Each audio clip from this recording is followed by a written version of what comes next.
шынайы болған оқиға бойынша баяндалады. Жастайынан жесір қалып, жезөкшеге айналғанымен қоймай, өз туған қызының да тәнін саудаламақ болған арсыз әйел жайлы болмақ. Өте ұзақ оқиға болғандықтан 3 бөлімге бөлдім. Жоғалтып алмау үшін каналыма жазыла кетіңіздер. Әсия апа жастайынан 4 баламен жесір қалып, оларды ешкімнен кем қылмай, елге сөз болмай өсіріп бағып қақты. Енді міне, ұлдарының рахатын көрер кезде тұңғыш ұлы Ғазиз үйленіп, қызды болған шағында жол апатынан көз жұмып, келіні Мөлдір жесір қалды. Мөлдірдің жан күйзелісін Әсиядан артық ешкім түсіне қоймас сірә. Мөлдір жылағанда жұбаныш, құлағанда қуаныш болып, үнемі жанынан табылатында Әсия еді. 4 ұлын жалғыз өзі өсірсе де, ұлдарының бәрі де ер мінезді, өжет, арыстандай айбатты, қайратты, ештеңеден тайсалмайтын нағыз ер азамат. Әсіресе Ғазизін ерекше жақсы көріп, жүрегі елжіреп тұратын. Артынан қалған жалғыз ізбасары, қызы Лаураны көзінің қарашығындай қызғыштай қорғап, мәпелеп өсіріп бағуда. Мөлдірді келін емес, өз қызындай көріп, ешбір қалауына қарсы шықпай, әрбір шешіміне құрметпен қарап, түсініп отырған жөні бар. Мөлдір жолдасынан кейінгі қайын інісі Шерханмен бір сыныпта оқып өскендіктен, әзілдері жарасып, ойнап күліп жүреді. Қойшы, көңілі жарым ғой. Үйде отырса, күйеуін жоқтап, сары уайымға салынып, ауырып қалар деп, Әсия келінін анда-мұнда қыдыртып тұрады. Араға жыл салып, Шерханның сыныптастары үйленіп, қыздары ұзатылып, бірінің артынан бірі той жасап жатты. Шерхан, балам-ау, бүгін анау Қарашаштың ұлының тойы емес пе? Иә, анашым, солай. Ендеше жеңгеңді де алып бар. Бірге барып, бірге қайтыңдар. Аздап көңілі сергіп қайтсын. Міне осылай үнемі келінін ешбір бас қосудан қалдырмай, Шерханмен бірге ілестіріп жіберетін. Мұндай сәтте Лаураны кімге қалдырамын?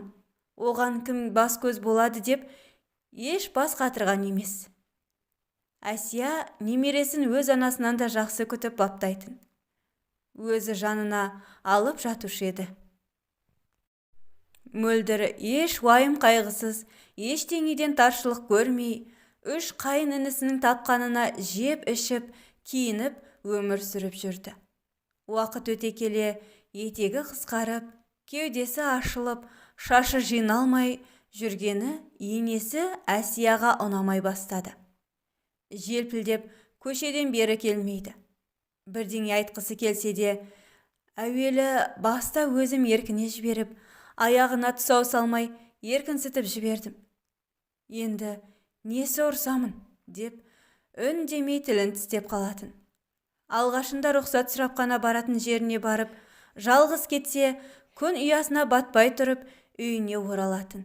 Жесір келін түн ортасына дейін қыдыруды әдетке айналдырған соң, ене байғұс үндемей қала алмады. Қызым, сен енді жас емессің. Мені дұрыс түсінші. Мен сенің қамыңды ойлап айтып отырмын. Бұлай жүргенің жөн емес. Сен жесір екеніңді ұмытпа.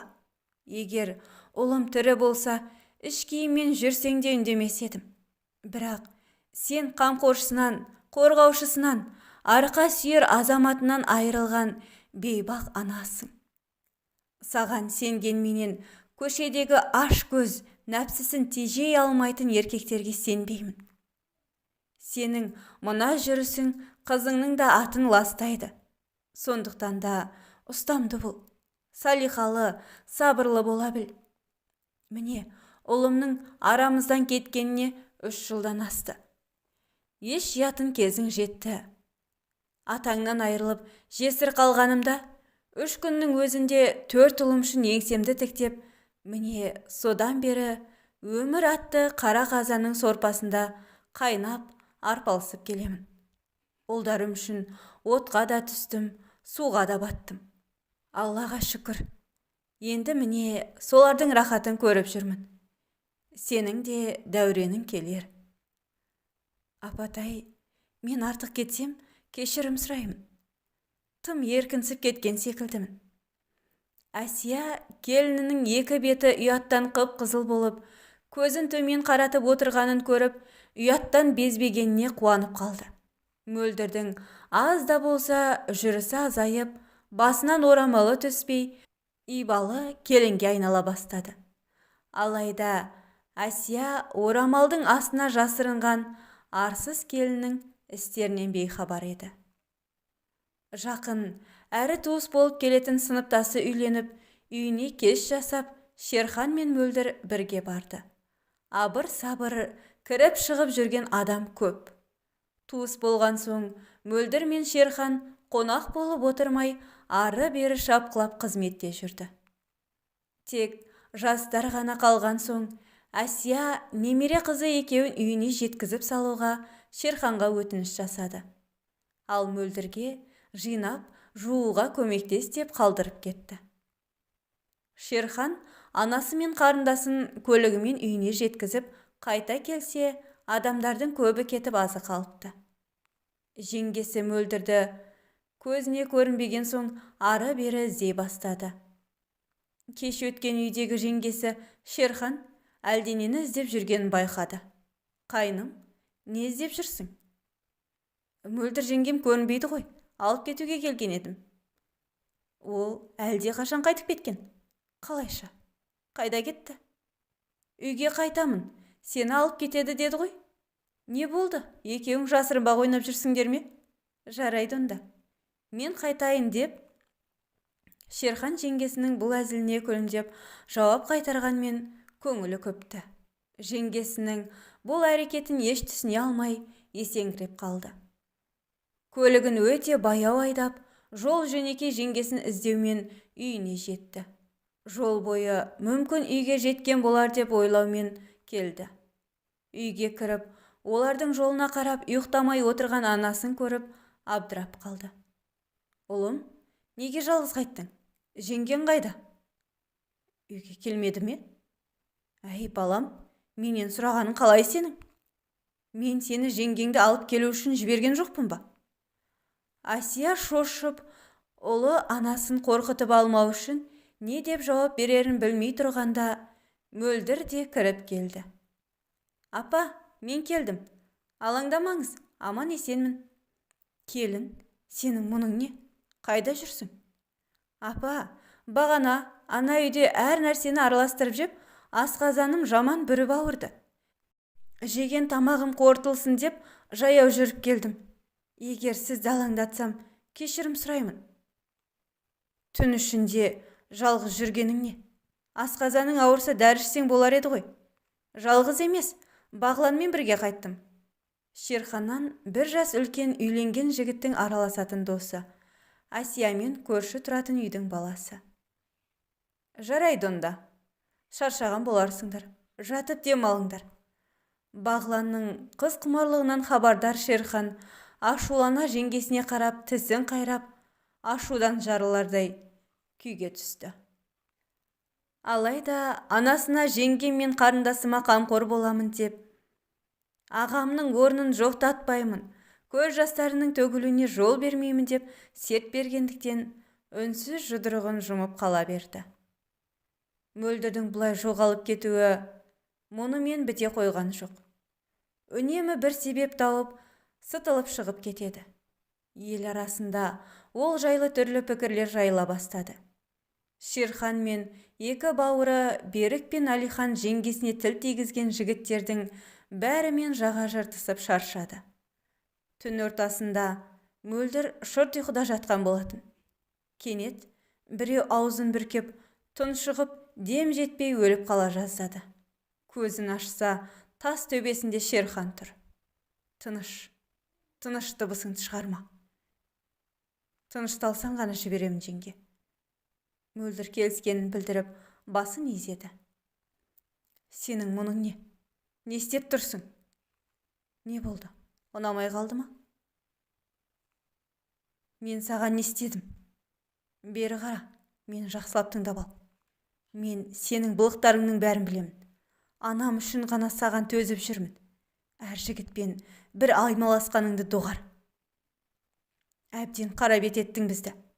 Ағамның әруағын сыйлап саған тиіспей жүрмін. Әйтпесе бар ғой, әйел екеніңе қарамас едім. Ертеңнен бастап есіктен аттап шығар болсаң, ескертпедің деме. Аяғыңды сындырамын. Шерхан айтарын айтып бөлмеден шығып кетті. Мөлдір қайнынысінен мұндай іс күтпегендіктен есеңгіреп сасып қалды. Таңертең көзі көгерген, беті ісіп, аузы басы жара-жара Мөлдірді көрген Әсия шалқасынан құлай жаздады. Лаура болса анасын аяп жылап жіберді. Келін, мына түрің не? Саған кім тиісті? Не болды? Апа, менің жазығым не? Айтыңызшы, өтініш. Жесір, балалы әйелдің қыдырып, ойнап күлуге құқығы жоқ па? Сонда мен не істеуім керек? Ешек не жемейді, ел не демейді деген сөз бар емес пе? Жұрт айтты екен деп, мені осылай сабау керек педі? Кім сабады сені? Төре бала, Шерхан. Әй, қой, ол бұлай жасай алмайды. Жеңге, есің дұрыс па? Мен саған бұлай жасаған жоқпын. Неге өтірік алдап тұрсың? Апатай, оған сенбеңіз. Келінжан, рас айтып тұрсың ба? Кәне, шыныңды айт маған. Иә, апа. Әсия келіннің сөздеріне сенуге мәжбүр. Себебі бұған дейін де ұлының Мөлдірге сес көрсеткенін байқаған болатын. Менің саған берген тәрбием осы ма? Оңбаған, мені күйдіріп өлтірейін дедің бе? Қорғансызға қорған болудың орнына оны табалағаның не? Анашым, мүлдем олай емес. Ол өтірік айтып тұр. Жеңге, осы күнге дейін істеген ісіңнің бәріне көз жұмып үнсіз келдім.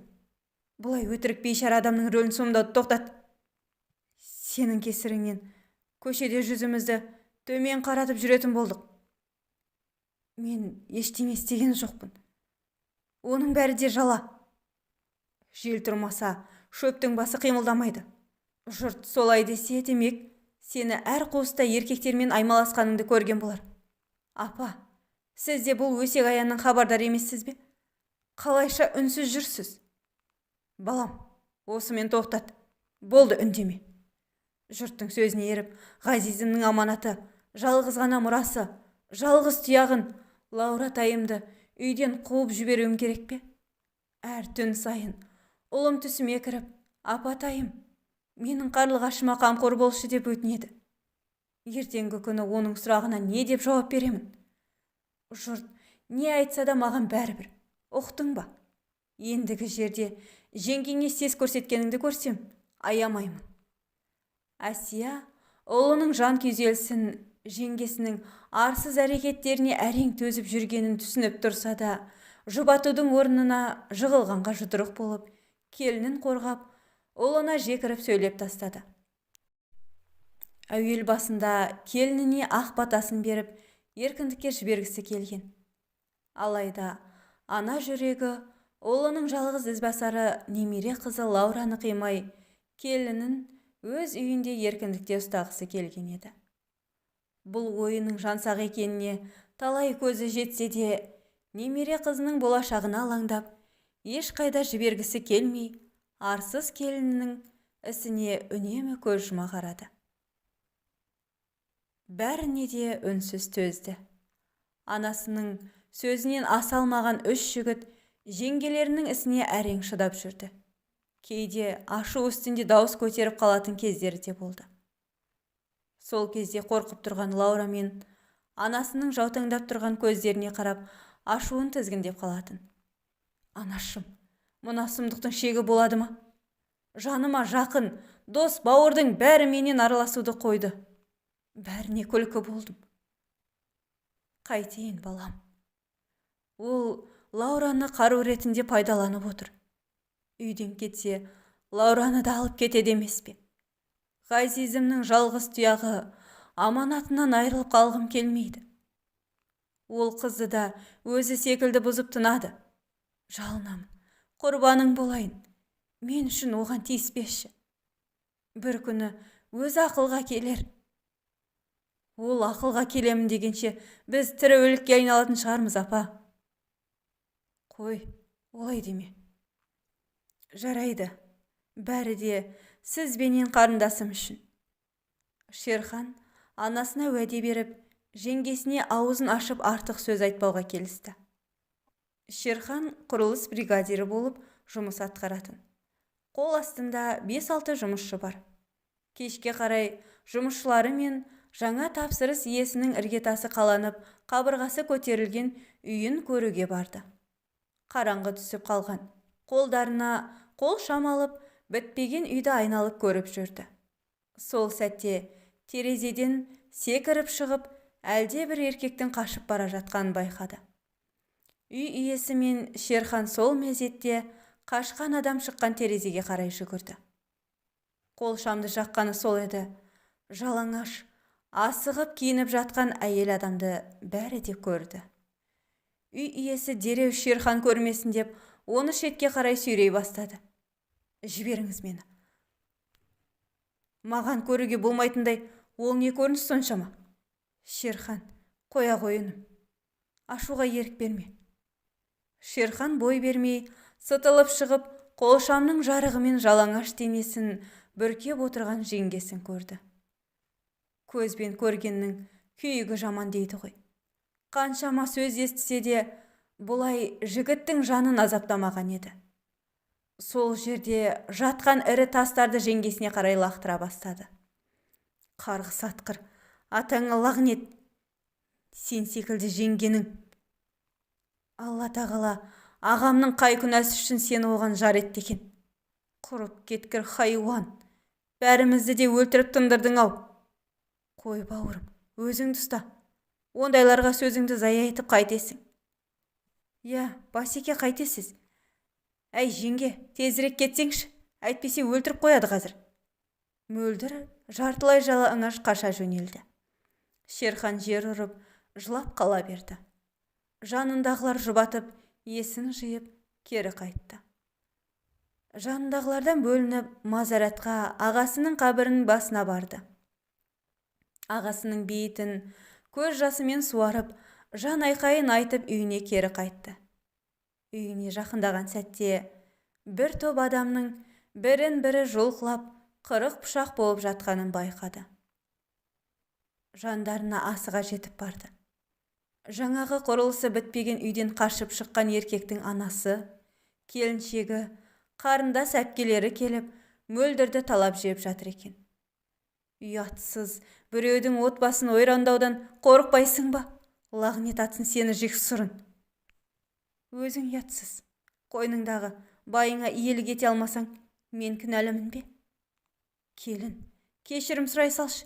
Өтініш, мен үшін кешірім сұрасаң нең кетеді? Сен де қыз өсіріп отырсың ғой. Қызың үшін қорықпайсың ба?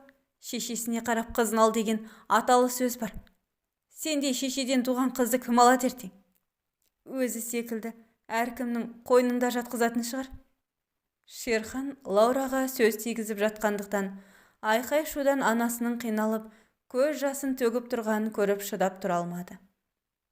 Болды, жетер. Дереу кетіңдер. Кәне кетіңдер үйімнен. Әйтпесе, әйел екен демеймін. Күш көрсетуге мәжбүр етпеңдер. Шерхан, балам, сені үнемі мақтап, нағыз ер азамат деп жүрсем, үйіңдегі бір қаншық етке иелік ете алмағаның қалай? Мына ауылды айрандай үйіп отырған отбасының бәрін ойрандап бітті ғой. Егер бір әрекет қолданбасаңдар, сендерді мына ауылдан көшіріп жібереміз жабылап жүріп. Ескертіп айтып жатырмын. Кәне кетіңдер. Егер осыдан сені күйеуімнің жанынан көрсем, тірідей өртеп жіберемін.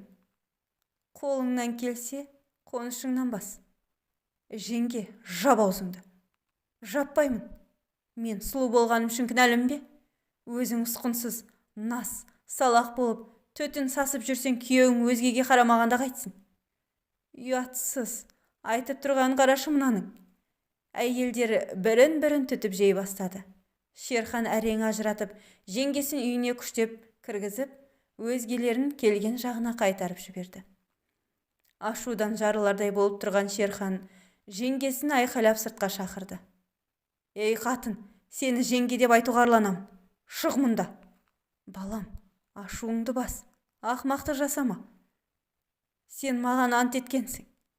Егер көзімнің қарашығы Лауратайымнан көз жазып қалсам, сені кешірмеймін. Жетер енді. Одан да мені өлтіре салыңыз. Ант, уәде дегенге түкіргенім бар. Балам, құлың болайын, олай жасама. Шығасың ба, жоқ па? Өзім барсам, қазір аямаймын. Мөлдір қайын інісінен қорқып бөлмесін іштен кілттеп, бір бұрышта бүрісіп отырды. Бойын билеген ашудың кесірінен ақыл есінен айырылған Шерхан жеңгесінің бөлмесінің есігін бұзып кірді де, иттей шашынан сүйреп, белдігімен сабап, өлетін жағдайға дейін жеткізіп, көлігінің ішіне лақтырып жіберді. Бұл көріністі кішкентай қыз Лаура есіктің тесігінен сығалап, тамашалап, көз жасын көлетіп тұрды. Анасының есінен танып қалғанына да қарамай, Мөлдірді өз әке-шешесінің есігінің алдына апарып тастап кетті. Үйіне қайтар жолда елсіз аймаққа тоқтап, бар даусымен ақырып, айқайлап жылап, жер теуіп алды да үйіне оралды. Есік алдында күтіп отырған анасына қарамай өтіп бара жатты. Балам, мен саған не айттым? Сонда өз анаңды тыңдамайтын болғансың ба? Анашым, мені кешіріңіз. Бірақ мен бұдан әрі төзе алмаймын. Мені бұлай сынамаңыз. Мен сені кешірмеймін. Ешқашан кешірмеймін. Өз еркіңіз, өзіңіз білесіз. Шерхан бөлмесіне жетіп есікті ашқалы тұрғанда, артынан біреу таяқпен аяғынан салып жіберді. Аз уақыттан соң екінші бөлімінде саламын. Соққы аса қатты болмағаннан ақ кімнің ұрғанын бірден түсіне қойды. Артына бұрылып қараса, Лаура таяқ ұстап тұр екен. Ұр, мен ұрсаңшы, қалағаныңша ұр. Сен жаман ағасың. Менің анам қайда? Оны неге ұрасың? Қуыршағым, сен әлі кішкентайсың. Сен қазір түсіне алмайсың. Ертең есейген соң түсінесің мені. Анамды үйге қайтар. Оны қайда тастап келдің? Ол саған ана болуға лайық емес. Ол менің анам. Кел, маған келші құлыншағым. Сені көргім де келмейді. Маған анам керек. Мені оған алып бар. Алып бар деймін. Лаура кіп-кішкентай жұдырықтарымен ағасының көкірегінен дүрсілдете ұра берді. Шерхан қарындасын бауырына басып, жұбатқысы келгенмен, Лаура оның кеудесінен итеріп, әжесіне қарай қаша жөнелді. Әже, ағам айтшы, анамды үйге қайтарсын. Айтшы, әже. Қызым, анаң қайта келеді. Ағаң оны алып келеді. Солай емес пе? Анашым, жетер енді. Оны еркіне жібер. Өз қалауынша өмір сүрсін. Қыздың қалай қиналып тұрған көрмейсің бе? Дереу үйге қайтар келінді. Шерхан аға, мен сені жек көремін. Сені енді аға демеймін. Шерхан үнсіз бөлмесіне кіріп кетті. Екі оттың ортасында қалды. Жеңгесін қайта алып келсе, оның арсыз әрекетіне төзуге мәжбүр. Алып келмейін десе, анасы мен қарындасының жан күйзелісіне шыдай алар емес.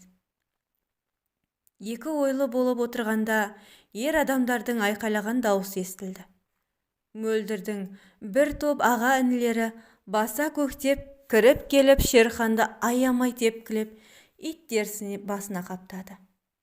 Лаураны күштеп, көлікке мінгізіп, немере қызын алып кетулеріне қарсыласқан Асияны итеріп жерге құлатып жіберді. Басы тасқа соғылып, есінен танып қалды.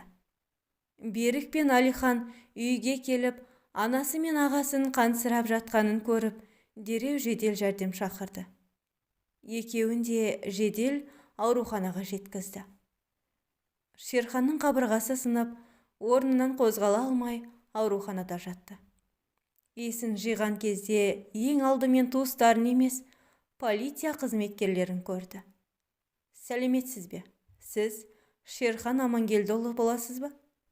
Иә, мен. Бірақ мен ешкімге арызданбаймын. Сіздің үстіңізден арыз түсті. Мөлдір Асан қызына күш көрсетіп, жәбірлеп, денсаулығына нұқсан келтіргеніңіз үшін үстіңізден қылмыстық іс қозғалады. Не айтып тұрсыз? Оның лас, арсыз әрекеттеріне үнсіз төзуім керек пе? Марқұм ағамның әйелі бола тұра, ағамның атын ластап, әр еркектің астында жатқанына көз жұма қарауым керек пе? Отбасылық кикілжіңге біз араласа алмаймыз. Ал, менің мына күйіме не айтасыз? Менің де денсаулығыма зиян келді. Менің онда шаруам жоқ. Мен тек өз жұмысымды атқарып жатырмын. Сіз уақытша тергеу изоляторына қамауға алынасыз. Жеңгеңіз арызын 3 күн ішінде қайтарып алмаса, іс сотқа өтеді. Шерхан ауруханада, одан кейін тергеу изоляторында қамауда отырды. Қамауда отырғанда анасы кездесуге келді. Балам, мен саған сол кезде қой дедім ғой. Неге бұлай жасадың? Мен ешбір ісіме өкінбеймін.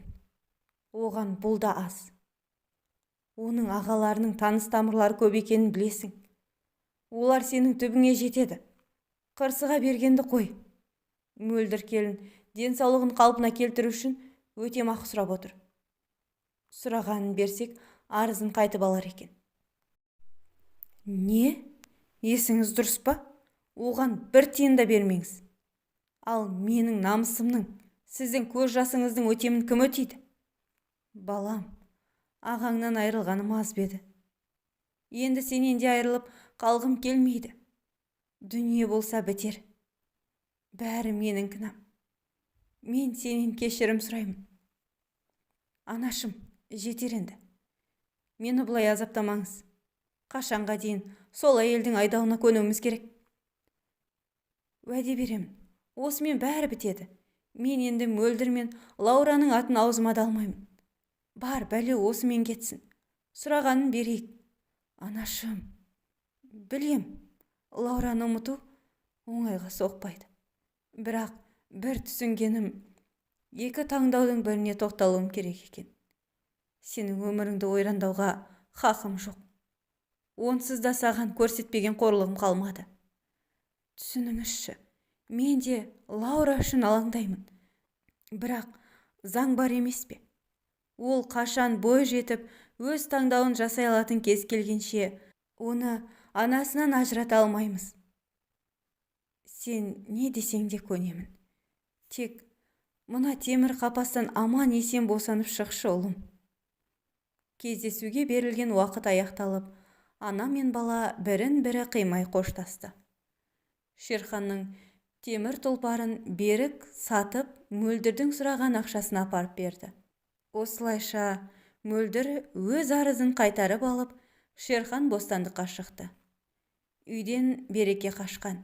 Бастары бірігіп, дастархан басына жиналмай, отбасы түгел жан-жаққа ыдырап кетті.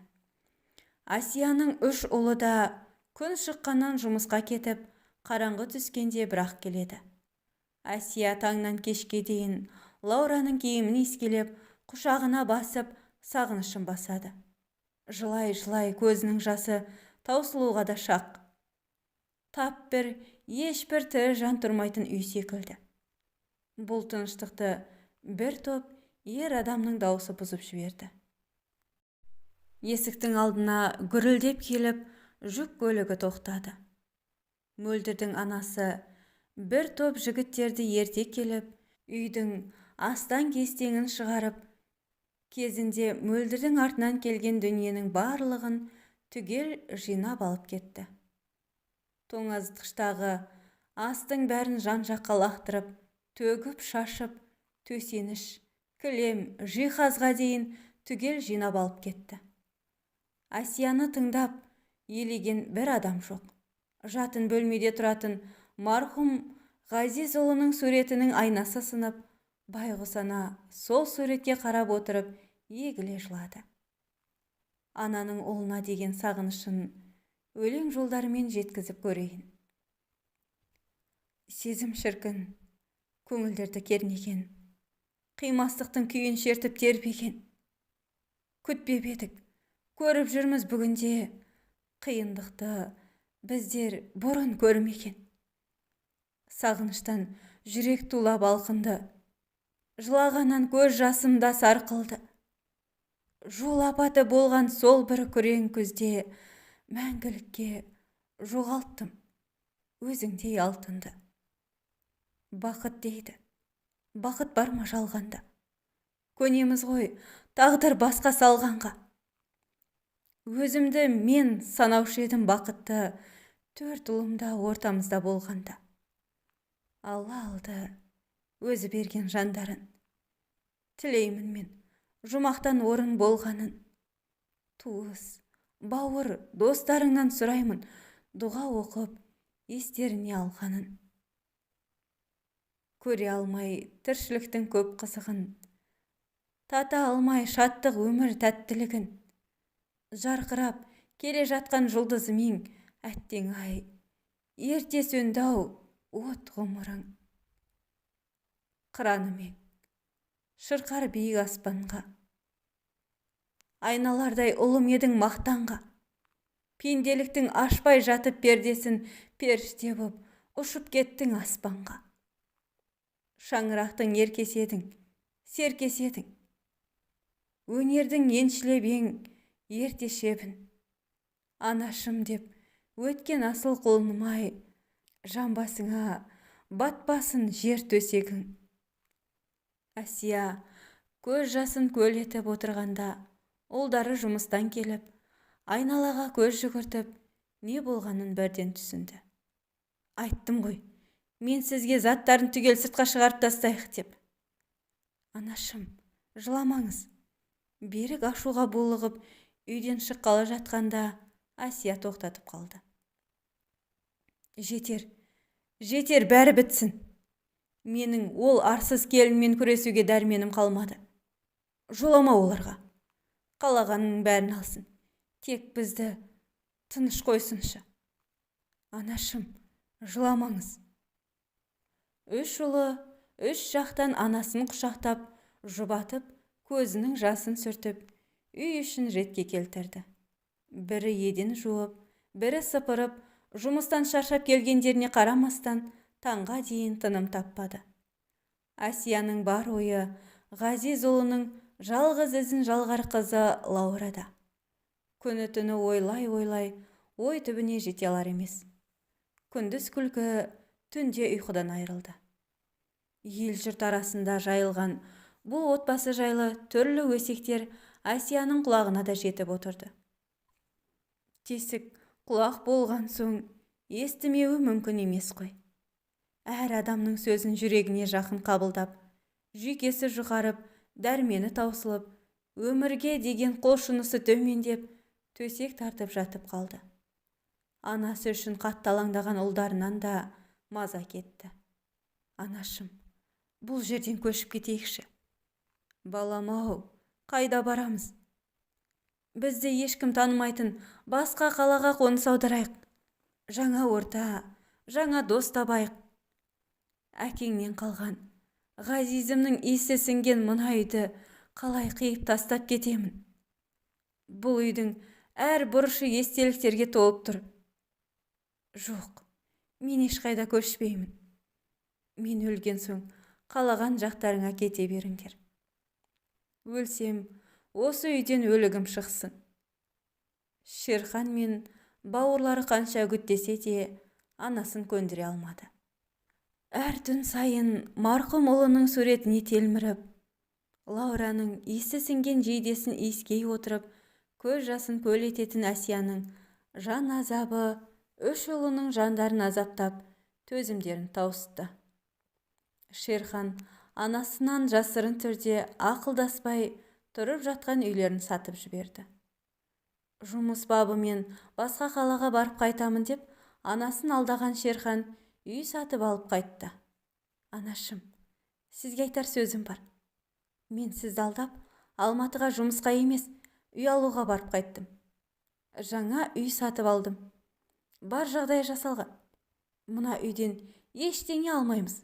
Мен бәрін сатып алдым. Не айтып тұрсың? Мен ешқайда бармаймын. Одан да мені өлтіріп, осында көміп кет. Апа, жетер енді. Сіздің қырсықтығыңыздан шаршадым. Осы күнге дейін сіздің әрбір шешіміңізге құрметтен қарап, дегеніңізге көніп келдім. Ал нәтижесі не болды? Жұртқа мазақ болдық. Көшеге, жүруге арланатын күйге түстік. Төзімім таусылды. Өлген адам өлді. Өлгеннің артынан өлмек жоқ. Тірі адам тіршілігін жасау керек емес пе? Тек ғазизім деп өмір сүріп келесіз. Сонда не, біз тоқалдан туылдық па? Бір сәт бізді де ойласаңыз қайтеді? Жасым болса 30-ға таяды.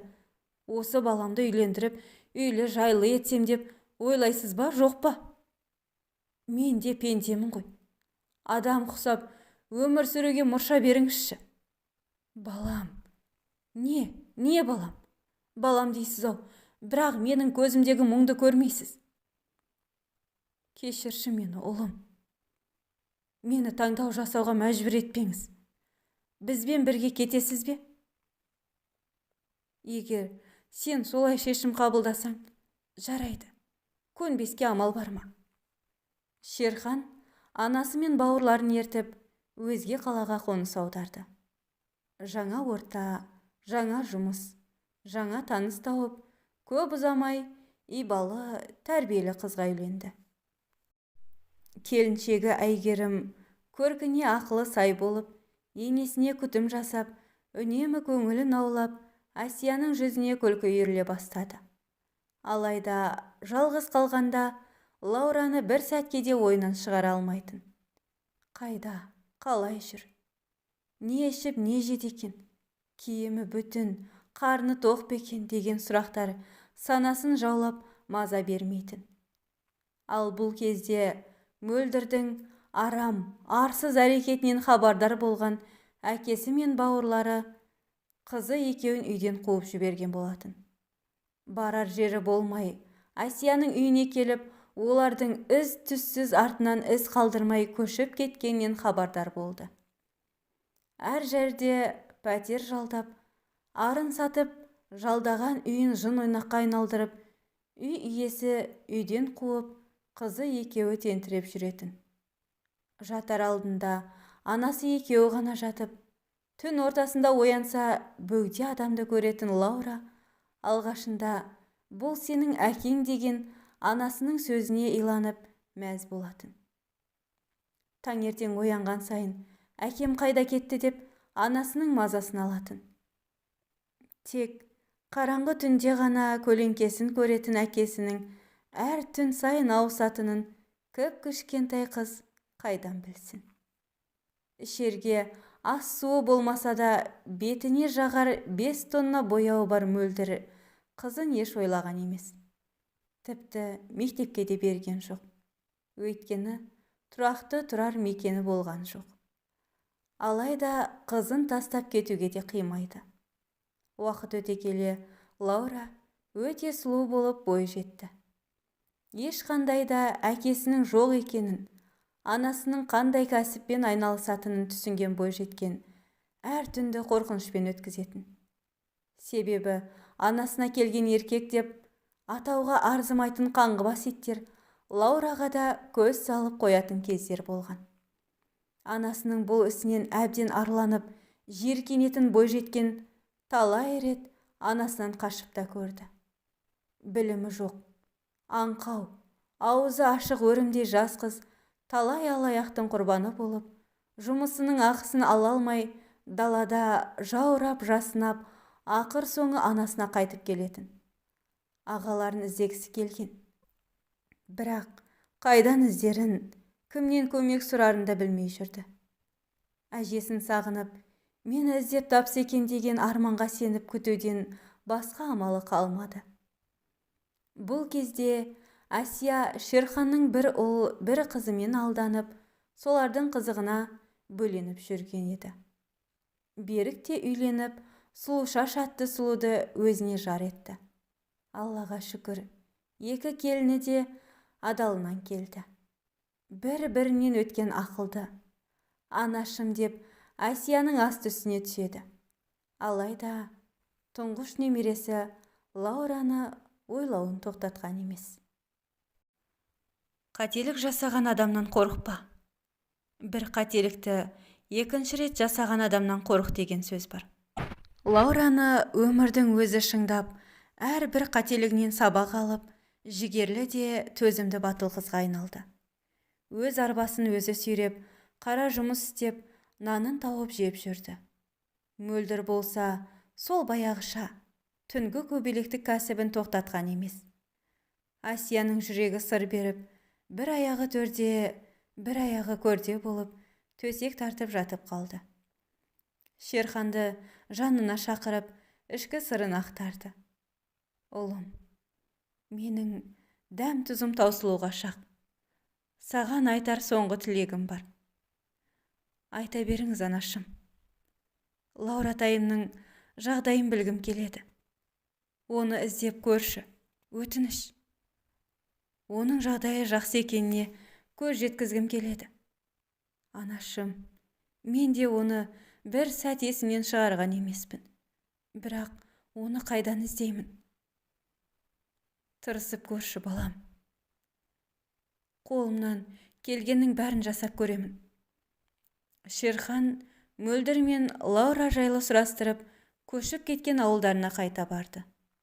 Таниды деген адамның бәрінен сұрап көрді. Ешкім ешқандай ақпарат білмейді. Ұнжырғасы түсіп, үйіне қайта оралды. Жолына телміріп, көзі жаутаңдап отырған анасына қарап, өзін қоярға жай таппай қалды. Анасының жағдайы күн өткен сайын нашарлауда. Әр күн сайын Лаура жайлы сұрап, Шерханға жалбарынатын. Анасының жағдайына қарап, қолынан ештеңе келмеген үшін күйінген жігіт жер көкке сыймай әбден жан азабының отына күйді. Бар білетіні жеңгесі мен қарындасының да Алматыда екендігі. Алайда миллионнан астам тұрғыны бар алып шаһардан оларды қалай табарын біле алмай сарсаңға түсті.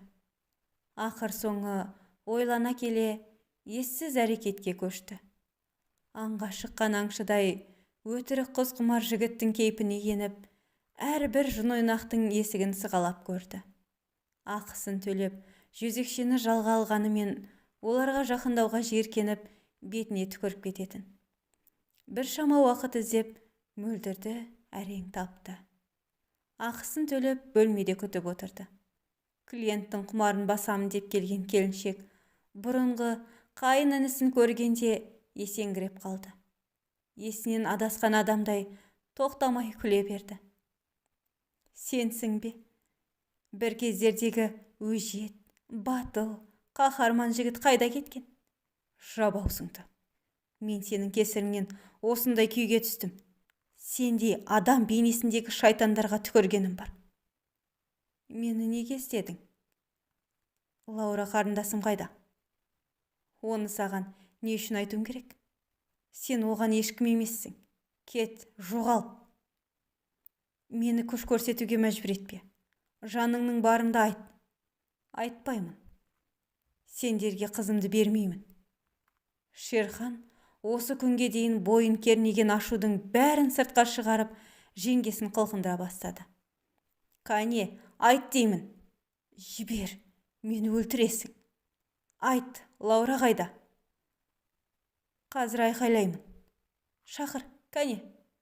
Мөлдір айқайлаған соң, күзетшілер жетіп келіп, Шерханды сыртқа шығарып жіберді. Мықтап кілттелген есіктен Шерхан қайта ішке кіре алмады. Сол есіктен Мөлдірдің шыққанын күтіп, аңдып отырды. Таң атуға жақын.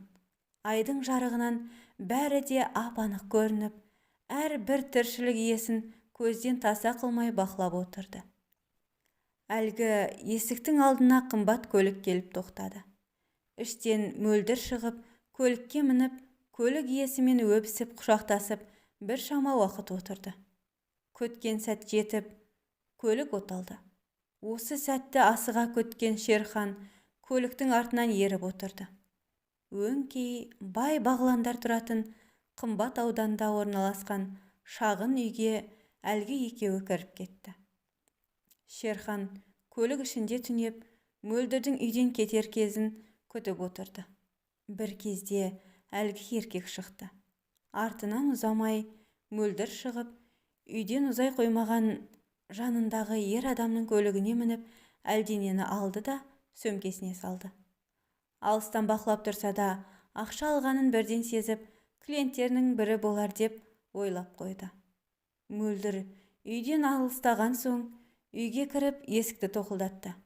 Бойы ұзын, көрікті, жүзі бал-бұл жайнаған, ағасы Ғазизден аумайтын сұлу бойжеткен есікті ашты. Сәлеметсіз бе? Келіңіз. Қарындасым. Түсінбедім. Сіз кімсіз? Мен, ағаңмын ғой, Шерхан. Шерхан аға. Иә, есіме түстіңіз, ағау. Лаура бірден ағасының мойнына асыла кетіп, жылап жіберді. Ағатай, мені неге іздемедіңіздер? Кешігім неге келдіңіз? Сені бір сәтте есімізден шығарған емеспіз. Сені әрең іздеп таптым ғой. Әжең сенің жолыңа қарап, екі көзі төрт болды. Менімен бірге кетесің бе? Әжем? Иә, әжеме барғым келеді. Не бірақ? Айтсаңшы. Мен жақында ғана тұрмысқа шықтым. Күйеуімнің үй іші әлі хабарсыз. Сондықтан да маған бұл үйден шықпауға тыйым салған. Күйеу баланың әке-шешесінің рұқсатынсыз шаңырақ көтердіңдер ме? Бұл қалай? Иә, түсіндім. Анаң үшін бе? Лаура жүзін төмен қаратты. Аға, үйге кіріңіз. Ол қазір келіп қалу керек. Келсін, түсіндіріп айтамын. Әжемді қатты сағындым. Көруге асығып барамын. Ол келгенше ішке кіріңіз. Ағасы мен қарындасы екеуі әбден шүйіркелесіп, әңгіме дүкен құрды. Анаң қайта тұрмысқа шықты ма? Жоқ, оған күйеудің қажеті не? Мен айтпасам да, өзіңіз білесіз ғой. Шерхан ойланып қалды. Әлгі еркек кім болған сонда? Бұл үй кімдікі?